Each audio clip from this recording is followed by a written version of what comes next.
Move on to our next series. Like I said, one of my favorite series of the playoffs so far. We got the Pistons versus the Knicks. Now the Young Gun Pistons fought as hard as they could this series, y'all.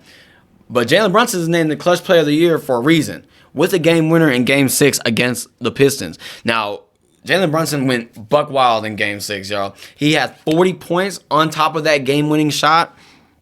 Mikal Bridges, he had 25 points himself. Karl Anthony Towns had 10 and 15. OG Anunoby, he had 22 points. And he helped Brunson in closing out the game against the stingy Pistons as well. Josh Hart, he had 13 and 10 himself. Now, for the Pistons, though, like I said, Cade Cunningham and them, they fought as hard as they could. They kept inching back closer and closer, even at one point had a lead against the New York Knicks. Cade himself, he had 23, 7, and 8, but he struggled, y'all. And I think this is a main thing about the Pistons, which I'll get into as well. He was 0 of 8 from the three-point land, y'all. Jalen Duren, he had 21, 6, and 3. Oscar Thomas had 17, and then Tobias Harris had 14 himself. And then Malik Beasley, coming off the bench, he had 20 points himself, shooting 6 of 13 from the three-point land himself. Now, again, though, take away Beasley's 6 3-point. The team only made 9 of the 34 shots from the three-point range. And again, the Knicks didn't shoot any particularly better. They shot 10 of 30. But I think it was a lot of immature mistakes down the stretch for the Pistons, who, like I said, they had many opportunities down the stretch, to even down to the last potential shot of the game, where I think it was Malik Beasley who actually who sold the last. He fumbled the pass, the inbound pass, I believe it was. And so they had a lot of mistakes, and they kind of shot themselves in the foot. They could have gotten this game into overtime and potentially take this game to Game 7, but like I said, they made too many mistakes. So what's next for these Pistons, y'all? I want y'all to let me know down below what you think was going to happen with the Pistons. This is a young, sprawly team that isn't going anywhere. I think they will continue to be a problem in the East, I think, albeit they are a bad three-point shooting team, and I think that's something they need to address in the offseason is, maybe do something. Maybe they might move on from Malik Beasley or some of them veteran guys and get themselves a better shooter. Maybe via the draft or free agency or whatever comes and goes. So now for this the Knicks will be facing off against the defending champs.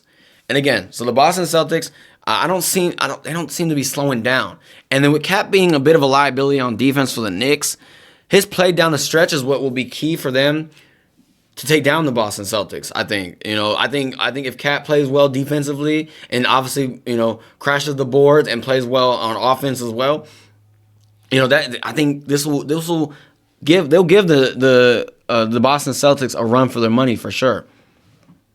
Now Tatum is is worthy of a player for himself, and I think for the Celtics, besides him and Jaylen Brown, obviously, and Derek White, I think their X factor is going to be Kristaps Porzingis.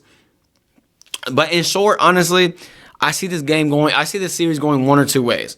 The Knicks get outclassed by the Celtics in 5 games, or like I said, they give them a run for their money in 7 games. But all in all, I think you need to give me the Celtics in this series. There's no possible. I don't see the Knicks, pulling off the upset here. I think this will be their first time making. If they do win, they'll be the first time making the Eastern Conference Final since 2000 or something around those lines. So we'll see what happens with this series, y'all. But again, I got the Celtics in 5. Now the next game that we're going to talk about is the Nuggets versus Clippers. Now this is another Game 7 that happened, but the Nuggets blasted the Clippers 120-101 in Game 7. Now don't let this 19-point win fool you guys. The Clippers were down as much as 30 points at one point, and I believe Denver just took out all their starters and emptied the bench out. So don't let this fool you by any means. And I think the Clippers bench, they kind of try to rally back, but this game, overall, the Clippers, they came out flat as the earth, according to Kyrie Irving, that is. They came out flat, y'all. James Harden, that man's stinky, y'all. That man, he stunk up yet another Game 7 in his career, y'all. Now, he's lost Game 7 with 4 different teams. 2018 with the Rockets against the Warriors. 2021 with the Nets against the Bucks. Granted, he had a blown hamstring and a toe injury that year. He lost in 2023 with Philly against Boston, and now this year with the Clippers. Not only has he lost with 4 different teams, like I said, he really stunk up the joint, and he didn't even really show up. He hadn't shown up for any of his Game 7s, these Game 7s. Versus the Nuggets, he was 2 of 8 for 7 points and 13 assists. Now, I was watching First Take.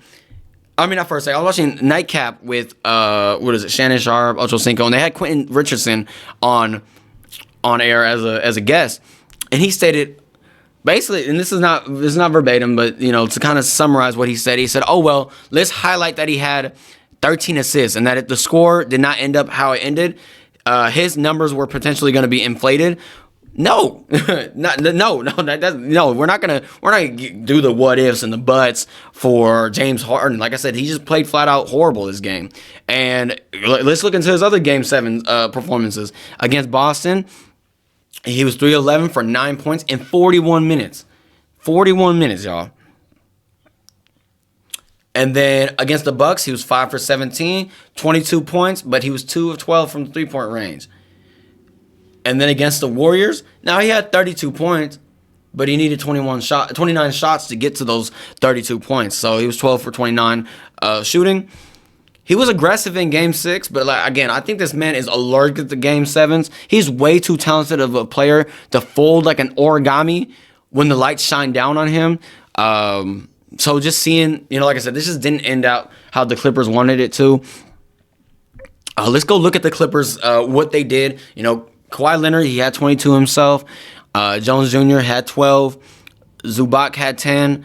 Powell had 9. They emptied out the bench again, like I said, because they struggled, and so they kind of just gave up. Because like I said, they were down by as much as 30 points in this game. I think leading into the third quarter, I believe it was. Now the Nuggets starting 5, they all hit the teens in terms of points, y'all. Aaron Gordon had a team high of 22 points. Jokic notched a double-double with 16 and 10. Michael Porter Jr. had 15. Jamal Murray had 16. And then Braun had 21 himself. And then Westbrook, off the bench, he had 16 points, y'all. And then he brought that energy for the Nuggets.